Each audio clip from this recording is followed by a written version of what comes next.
one of the things that needs to improve is making wine more accessible to people.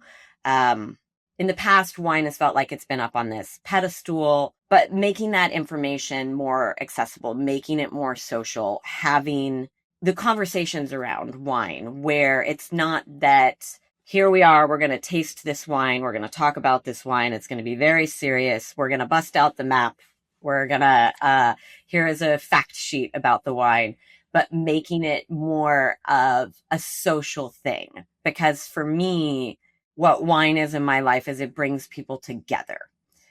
Even based on the format that you have, wine comes in a large bottle. It is meant to be shared. It is not a single serving beverage. You open it up, you share it with people around you, you smell it, you talk about it, you take a moment, versus something that you're going to open up on the go, or you're going to have a beer, after doing yard work. Wine is really meant to be shared and discussed lightly, but also discussed as part of a larger social experience. And it's a little harder, I think, because people have changed the way they've socialized due to the pandemic. People who went to college or were in high school and they didn't have those group experiences due to the pandemic and the shutdown.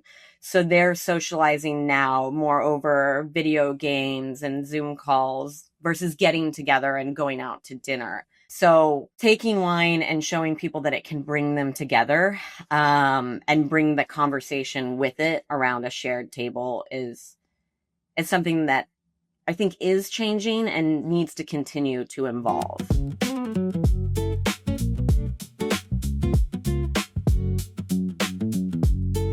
All right, welcome everybody back to the Barrels and Roots podcast. I'm your host, Sean Trace, and I have an absolutely awesome guest with me today. Would you like to tell people who you are and what you do? Yeah, Sean, thanks so much for having me. It's an honor to be on your podcast, and got a lot of past great guests, so hopefully I can live up to that.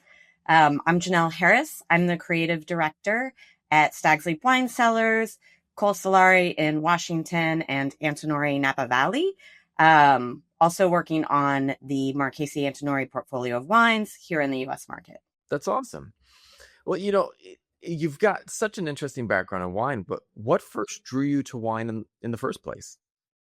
One of the really interesting things that brought me into wine was sharing it with people. My last year of college, I was working part-time at a TV station, doing graphics for the morning news. And the last Friday of every month, the team would go out to what they called like payday Friday lunches.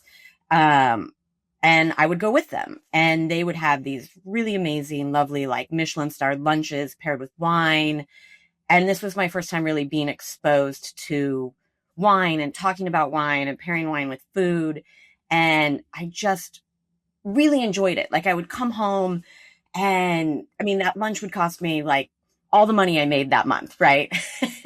And just being able to taste it and paired with food. I found it really interesting and wanting to learn more and more about wine, what made it different, if it came from different places. I always loved geography and weather as well. So then learning like, if it's grown here and it's on a slope and like rain and that affects the product was so fascinating. That's awesome. One of the things I think people don't realize is the level of the number of things that can change a wine, the number of things that can really affect it when it grows. Because it's like, I think people that are new to wine assume that, every single Zinfandel, every single Cabernet is going to taste the same. But the reality is they are so different. There is so much variation, and not even amongst just the winemakers,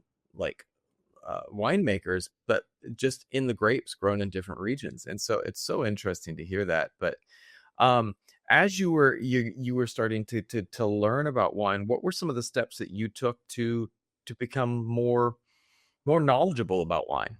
Yeah. Hanging out with them and learning about it from them in a social setting versus like a very structured, like, this is how it's made. Right? Like, we're going to educate you. made it really approachable and less intimidating because we were kind of sharing an experience. And then I started to go to these wine dinners around the corner from where I was working. There was an Il Fornaio that did monthly wine dinners featuring different regions of Italy paired with wines from that region and foods from that region. And you'd sit down in a social setting and kind of talk about the region and what makes the wine there special and the food there special, and tasting it together, again in a social setting that was not intimidating. So doing that, and then just going out and tasting. I was living in San Francisco, so had easy ability to run up to Napa, Sonoma, Livermore, Santa Cruz, Lodi, and start tasting around. And just found it so fascinating that then it became 100% my hobby. That's why I would vacation places and travel to Argentina, South Africa, Australia, Hungary. Like, okay, I'm going to go to this place because I want to see it and I want to see the landscape and I want to taste the wines in that place, and learn about them that way and talk to people.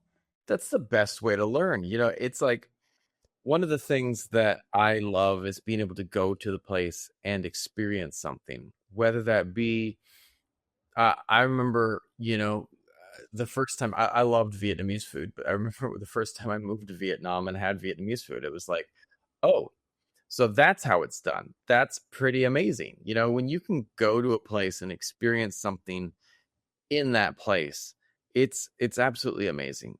And I think that it's so powerful to learn that way. But um as you were learning about wine, was there a moment when wine became more than just a drink for you? It became something more, that you realized you wanted to kind of go down this path in a bigger way? Yeah, definitely. And I just also want to say, I also love Vietnamese food, and going to Vietnam and seeing it and then tasting it with these French wines, right? With the French Hmm. influence and the spice, and amazing time. But yeah, so just going out there and trying wine anywhere I could. I started buying wine from it was a third party where people would sell their wine cellars at a point in time, and I would buy wine from that list. Just like, I don't know what that is, I'll try it. And I tried, it was a Crocker and Star 100% Cab Franc out of large format, and tasted that. And I was like, whoa, Hmm. that's delicious. Like, what is this? Why is it different than these other wines that I've tasted? And what is it that I think is so good? And that was kind of my wine moment. And I wasn't working in wine. I never thought there would be a time when I'd end up working in wine. It was just something I loved and a passion and super fun. Um, and the more I was learning about wine, I started to think, hey, I can take these like storytelling skills and content creation skills that I've really focused working in television. And I think I can help wine tell their story a little bit better and reach more people. Um, so I looked into, okay, well, how can I do that? How can I start working in wine? And really tried hard. Reached out to some of the larger companies. They had some openings, like being an in-house designer Hmm. back in 2018 for a wine company wasn't really a thing. And I met with some larger wine companies that had roles, and they said, "You don't know wine. You can't be our social media designer. Like, you don't have wine experience." Hmm. So I thought, okay, I'm going to go out there and I'm going to get some wine experience. So I reached out to some people I knew that were making their own wine, some smaller wineries, and was like, I'll work for wine. You need bottle photography done, send it to me. I'll keep the wine. You Hmm. need a website done on Wine Direct. Okay, like, I'll do it. I can do your emails. I'll start doing that. And I learned somebody needed a label, and I was like, I'll make it. Just let me keep the wine. So I did that for a couple of years, and I got some wine experience in my portfolio. And then an opportunity in 2020 opened up to start working in wine, and jumped on that and had the experience. And it's been great. It's been about 6 years of working in wine now. That's amazing. And it's interesting too, because it's like, um, one of the things that there were a couple of things that I picked up from that I thought was interesting, is that um, the field is evolving. And you said a couple of years ago having a person doing this type of role wasn't a thing. And I've spoken to winery owners that are really savvy business individuals, and they were like, "Well," I said, what's your guys' strategy, social media content, marketing content?" And they're like, "Oh, well, I'm the owner and I run our social accounts." And I'm just like, "Wow, wow, it's 2026, and that's a full-time job." It's interesting to see that the industry is catching up, but needed change. Let's just say it that way. Very much needed change. As you look at the way the industry is changing, what are some things that you think are good, and what are some things that you think need to improve? That's a great question. One of the things that needs to improve is making wine more accessible to people. Um, Mm. we're hearing that a lot. I've heard that from some of your past guests as well. But in the past, wine has felt like it's been up on this pedestal. Um, but making that information more accessible, making it more social, having the conversations around wine where it's not that here we are, we're going to taste this wine, we're going to talk about this wine, it's going to be very serious, we're going to bust out the map, we're going to here is a fact sheet about the wine, but making it more of a social thing. Because for me, what wine is in my life is it brings people together. Yeah. Even based on the format that you have, wine comes in a large bottle. It is meant to be shared. It is not a single serving beverage. You open it up, you share it with people around you, you smell it, you talk about it, you take a moment, versus something that you're going to open up on the go, or you're going to have a beer, after doing yard work. Wine is really meant to be shared and discussed lightly, but also discussed as part of a larger social experience. Yeah. I think people are working on it. I think it is something that's changing. And it's a little harder, I think, because people have changed the way they've socialized due to the pandemic, where there's people who went to college or were in high school and they didn't have those group experiences due to the pandemic and the shutdown.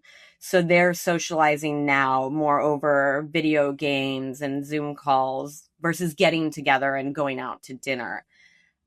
So taking wine and showing people that it can bring them together, and bring the conversation with it around a shared table is something that I think is changing and needs to continue to evolve. I so agree with that. There's so much that I agree with that. Let me unpack some of it. Um, just last night, I was reading the news, which is probably something people shouldn't do these days if you want to maintain your sanity. Yes. And as I was reading the news, it struck me by how many people out there are trying to drive wedges between all of us, good, normal human beings. And there are people that are trying to drive wedges. And I'm not saying wine is the answer to every problem on the planet. That's not what I'm saying right now. But what I am saying is that we have to, again, find our sense of community, find our sense of togetherness, find our sense of, just that ethos of friendship. And I love how you talked about my greatest wine experiences have always been with the people I love the most. And when I had a bottle of wine presented and I didn't know the people, after we finished that bottle, we were friends. And I think that is so needed these days. And I think if that's something in and of itself that you market, how you market that's a different question. But starting to market togetherness and community, I think will go a long way. Yeah, definitely. I mean, just the other day, I was working on some content creation for us, and it was showing wine in people's hands, showing wine in a group setting.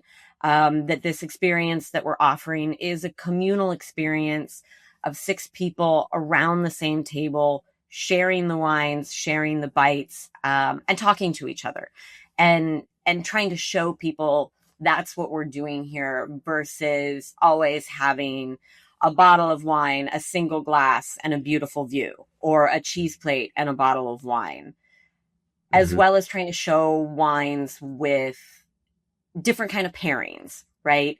We were talking about Vietnamese food earlier. I love Vietnamese food. I also love Mexican food. I'm here in Napa Valley. We have great Mexican. And I think there's a lot of wine that pairs great with the spiciness and the richness of Mexican food, and try to show people, hey, Cabernet is not just for steak. It Yeah. goes great with mole. What I gotta ask though, on a different topic, what wine would you pair with Vietnamese food? I mean, I know there's so many types. Were there any good pairings that you found while you were here, like pairing with Vietnamese food? There's so many I mean, flavors though. French rosés are really what I was enjoying, with just the spicy food. And I was there in December. So it was warm out, and I drank a lot of French rosé there with like great baumies that I got, from the street. And that was perfect. That's awesome. Yeah. That's awesome. That's great. I was thinking about it too. Like someone the other day, we were having some really good pho, and someone was asking me, "What would you pair with this?" And I was like, "I have no idea." But there's so many great flavors in there that there's so many ways you could go. And I'm not a som, so I have no idea, and I have no idea what I recommend. But the nice thing is, you can experiment and try different things, and see what works and what doesn't. That's kind of the beauty of wine. Oh yeah, and I agree. And yeah, I'm not a som either in any way, and I just want to try different things and see what I like. And pho, the first thing that came to mind, what about like really yummy Moscato, right? Like that Ooh, I could be didn't think about that. fun. Yeah, right. And it's just what you're in the mood for. Uh Yeah.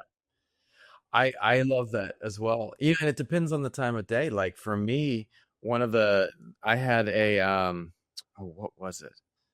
Uh I had some really great pho, and then afterwards I had a glass of Chardonnay, and it was mm. chilled, and just because it was so hot out, pho was really warming, and then we cooled it down afterwards because it's a hot summer night.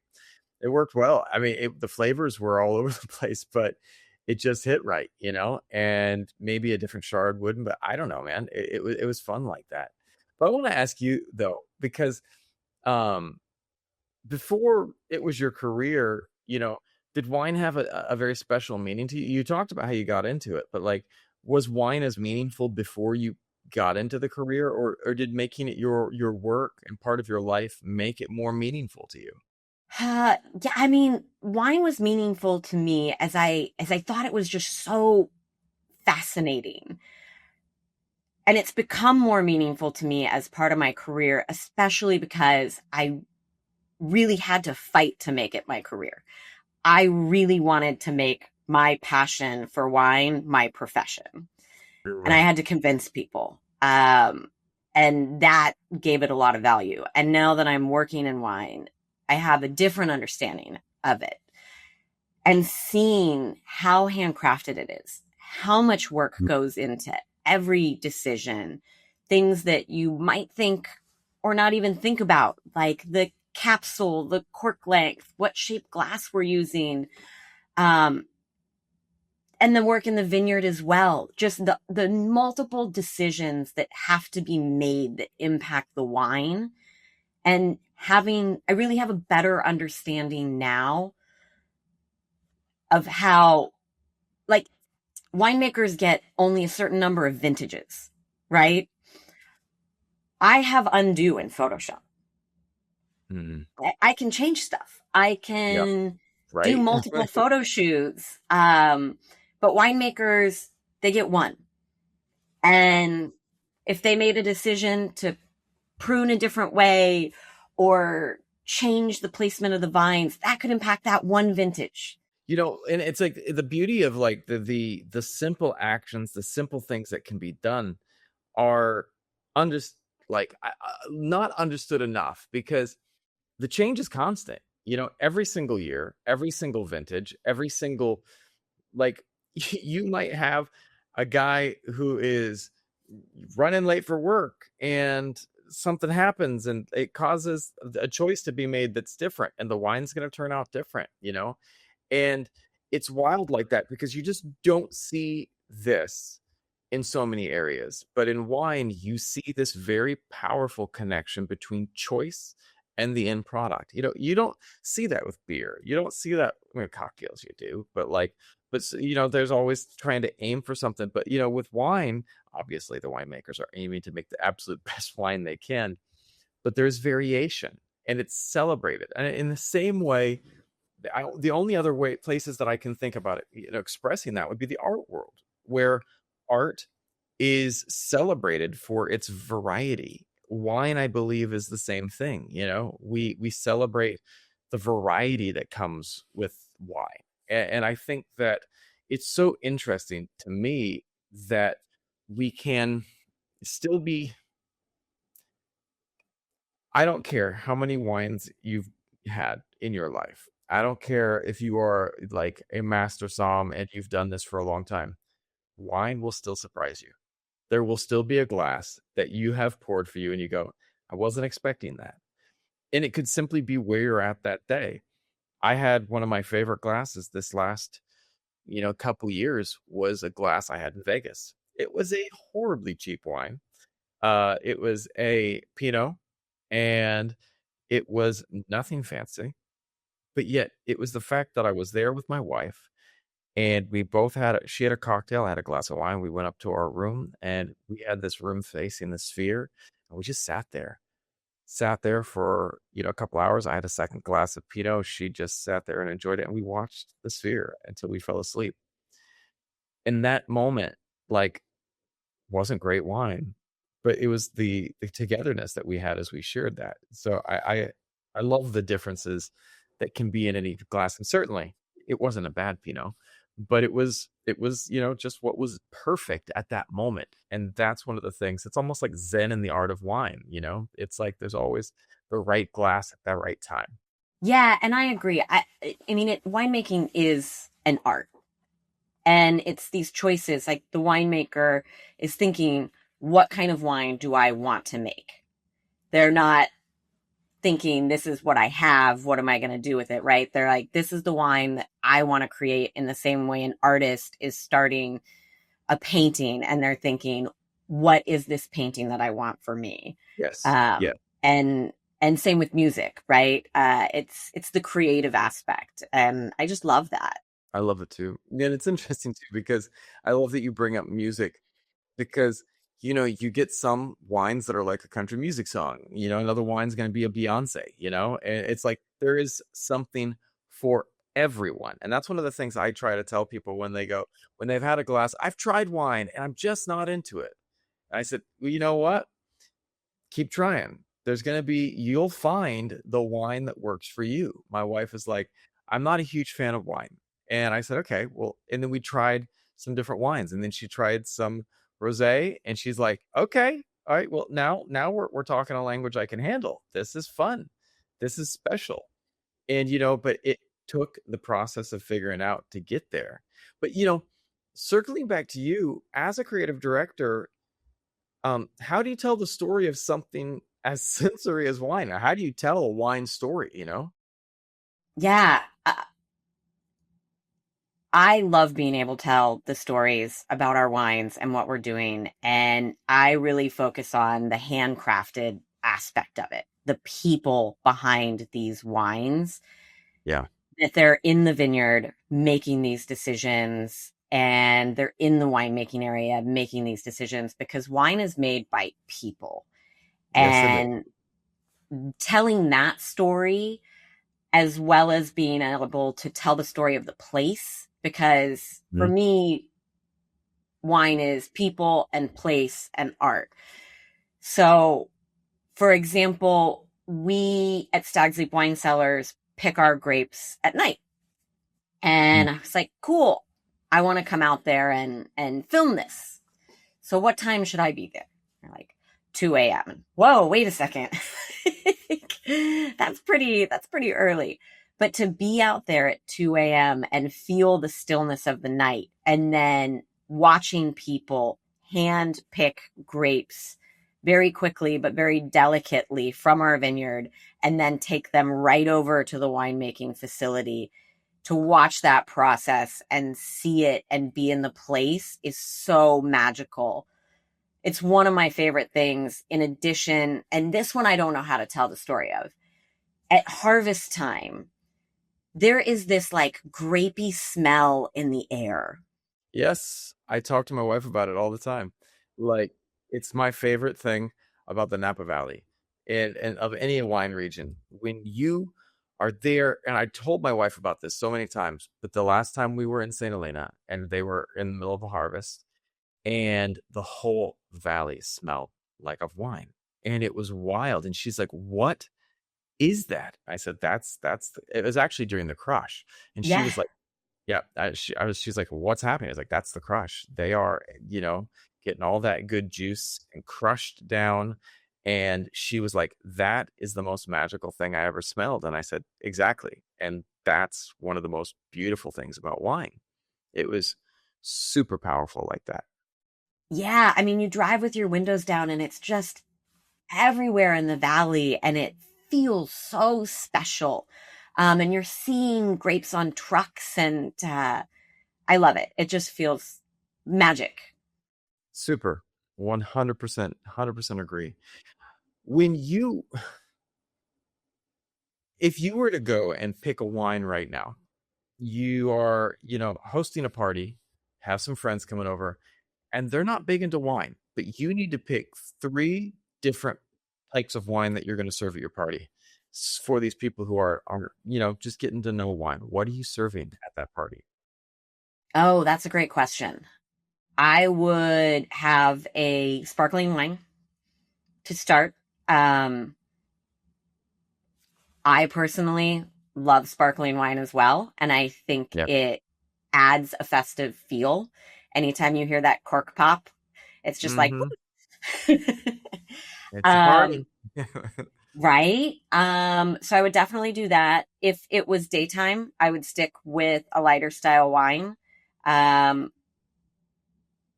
Maybe a Sauvignon Blanc to start. Ooh, One from Probably one from one of our wineries because I love them. nice.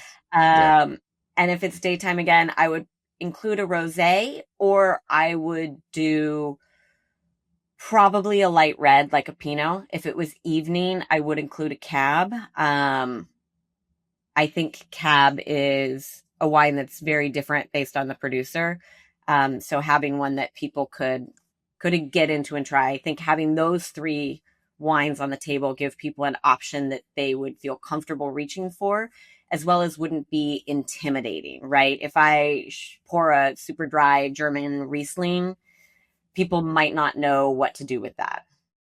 Right. This is so true. I think that you have to find people where they're at because they might not know how to approach that. And I love whenever my friends that are, don't drink wine come around, I love the bubbles too. It's something new. It was one of my guests recommended. I always was like, well, let's go for a good wine, and I'd pull out something really fancy. But then what I noticed was like I had this happen with some of my workers. I was like, these are some great wines that some of my guests gave me on the podcast, and I shared them the wine, and they were just like, "Oh my god, what is this?" And I was like, "Well, it's good. You're supposed to love it." And they're like, "But why? It's so strong, and this thing is doing this thing in my mouth." I was like, "Those are the tannins. They're delicious," And they're just like, but and then I was like, one of my friends came on the podcast and he's like, Sean, just start people with sparkling, like something simple, something chill, give them something with bubbles. And I started trying to listen my last like employee parties. We tried some sparkling wine, and my workers were all like, "Oh, wow, this is lovely. This is fun. I can handle this." And I was like, "Yeah." And then we tried some whites, and they were like, "Oh, I can handle this too. This is a little sweet. I like this." And then, like toward the end of the evening, I pulled out something that was a little stronger, and they were able to kind of go, "Not my thing, but it's interesting, you know." And if I had pulled out that big, strong Tannenbaum right at the beginning, they would have just been like, "Dude, no, never drinking again, never trying this again." Yeah. So it's you know, you got to figure out how to get people through the front door, you know. Yeah. I just I love sharing wine with people and talking about the wines, and I think there's some fun and beauty in that. We did a trip to South Africa to taste wines down there, and just for fun, and brought like our wine suitcase to bring some wines home. And we thought, why bring this down there empty? And so we grabbed some California wines that we figured would not be exported to South Africa, like some Yeah. big jammy Lodi Zins and some Napa Cabs, and brought those down to South Africa. And we would meet people and we would taste with people at the wineries. And then we'd open a bottle that we brought with them, and they'd be like, what? Like, what is this? We're used to drinking Pinotage, and you've got this like wine from Paso Robles that's a Syrah and it's 16%. This is like nothing we've ever had before. And it just was fun to share and see their reactions while they're sharing their wine with us. Mm, that's so interesting. It's so cool though too, because one of the things too is like it's fun to see people's reactions to things. And I love this with wine as well, because I remember um for an employee party I had, I brought in like an old film, not a film, like one of those disposable film cameras. Like, Yeah. and so I gave it to my workers, and some of them were just like, they're going in there trying to review the photo, and I was like, that's not how it works, you know. And like and then I had to show them, like took a picture, like why it's not taking it again. I was like showing them how to roll the film, and they're like, wow, this is different. But like they had a blast. They had an absolute blast, and they had a blast, and they didn't even get to see the result. And I thought what was really fun and interesting about that was that they were just experiencing life, and they were living in the moment, and it was so pure and so authentic. And I thought, well, we just need more of those types of experiences, you know. People give people those experiences so they can go out and have some fun. I wanted to ask you this though, because you know, how do you think we can make wine more fun? I mean, I think wine is fun. Right? I agree. um, yeah, I mean, wine was fun for me before it was work. And that's where, to me, it was always about sharing and being around people. And and maybe with the marketing, we've gotten away from that. And we're not showing people drinking wine. We're just showing the product. And I think we have to remind people that wine is fun. That it's not this, even going wine tasting is super fun. Yeah. But there may have been occasions in the past where it was intimidating and it felt like this old guard was at the gate. Okay, we're going to taste some wine. It's going to be quiet. We're going to make sure, smell. No, no, don't swirl that. Oh, you know, like there were too many rules. And we need to get away from that kind of thinking. And I think we are. We don't need to tell people you have to drink it out of this particular glass, and you know, you're not allowed to have that red wine because you got fish. Just too many rules. Because wine is fun. Wine tasting is fun. Driving around, idyllic wine regions in a convertible and stopping and tasting the wine and um, hearing how the different soils crunch under your feet and understanding like this is rocky and it holds water um, is fun.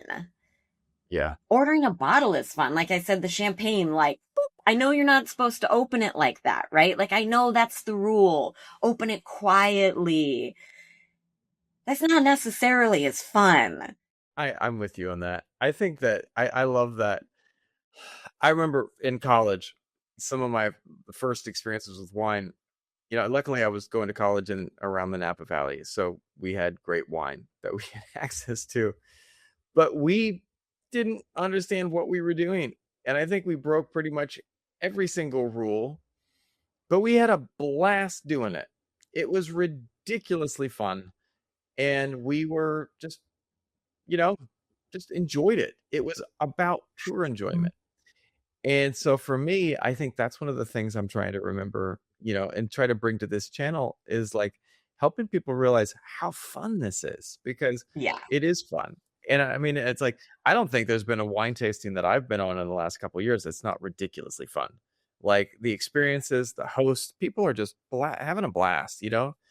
And I think that to me is um, something that people outside the wine industry often get wrong about wine is they have these preconceived ideas, but once they meet, it's like you hear like, oh, wine is quite pretentious. But when you meet the people that are supposedly pretentious, they're just a bunch of nerds like me. It's like, dude, I remember like going to this big martial arts convention, and I was like, wow, all these people are going to be these crazy elite fighters, and like, they were a bunch of nerds. And I think that it's cool. It's like you go to a Star Wars convention. And you're like, oh, it's going to be intimidating. No, it's a bunch of nerds. And like, you got to realize, like, it's cool to be around nerds. I love nerds, but everyone geeks out on their different things. Like, some people geek out on tennis shoes. Like, go to a tennis shoe convention. Those guys know more about shoes than you could ever think you could ever know. My friend, he would walk backwards places because he didn't want to get a crease in his shoe. And I said, is there an easier way to do that? Like, I mean, you're gonna wear these shoes, but like, I then kind of cracked up, and he's like, no, man, we shoe people are a certain way, and you just kind of enjoy them for the being who they are. And I think that's one of the things people get wrong about wine is it feels intimidating, but at the end of the day, most of the people that I've met in the wine industry and in winemaking and in the whole thing that love wine are just like the most wonderfully down to earth people who want to share what they love, and that to me is so special. I agree 100%. I mean, working in wine and meeting the other people that are on this team and Stag's Leap Wine Cellars is a very iconic, prestigious winery, and we're having fun here. We really are, and I hope that some of that comes out in everything we do. But we're having fun at work. We're enjoying what we're doing. We're and there's no pretension in it at all. I joked around I was doing a food and wine video shoot the other day, and I was joking with the chef because we're plating beautiful plates of food and wine. And I said, I'm sure much like me, you're running on half of a Reese's peanut butter cup and a Monster Energy drink right now. um, we're putting together this beauty, and in the end uh, we're just having fun and surviving, and running out the door and grabbing something to eat before we get to work.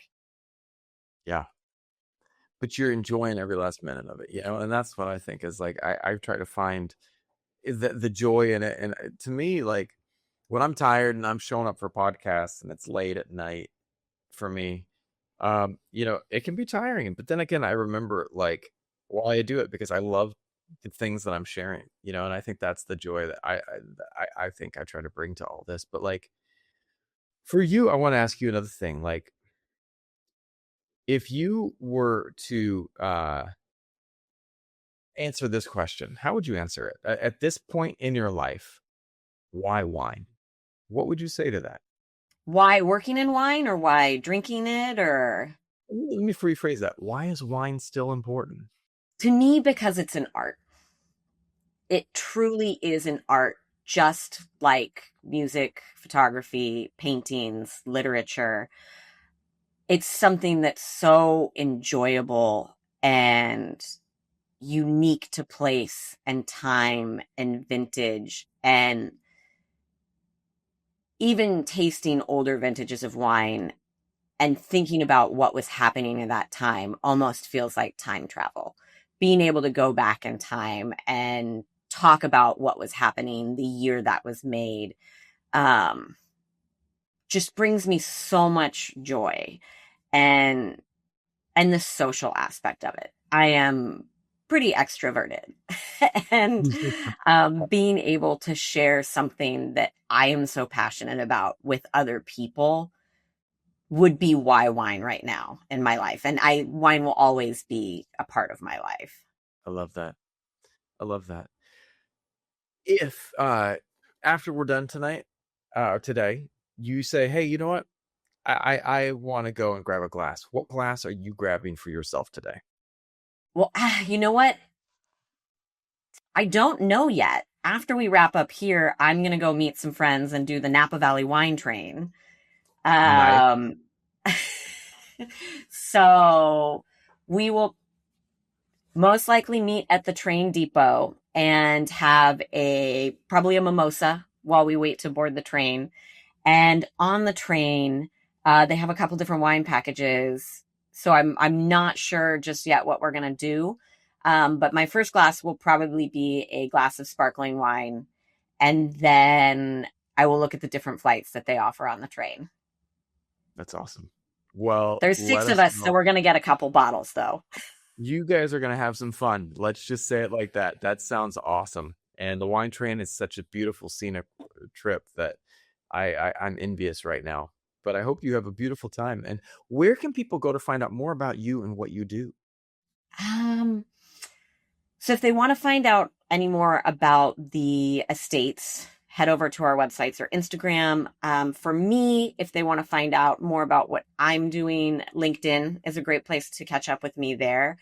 If they want to nerd out and talk about wine, find me on Instagram. I love to talk about wine with people professionally and personally, and have made a lot of real friends from social media interactions, strangers I've met on the internet and talked to about wine, and then meet up with in real life and enjoy wine together. Though my Instagram in general is mainly my photography hobby of astrophotography these days. That's actually rad. I am a huge photographer and love photography, and that sounds awesome. I'm gonna go find your Instagram when we're done here.